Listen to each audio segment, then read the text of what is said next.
want me to be a mere royal residential palace, but also an administration center. He envisioned my towering structure in 9 stories tall, but flowing like the robe of a lama, as the king's ullah had suggested.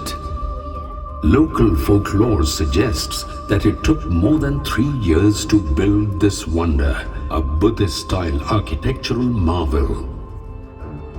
It is believed that on the completion of each floor, Ullah Staksang Raspa would bless it with his footprint and pray for the building's strength and long life. A folk song captures the energy and excitement of building the pride of Ladakh Kingdom.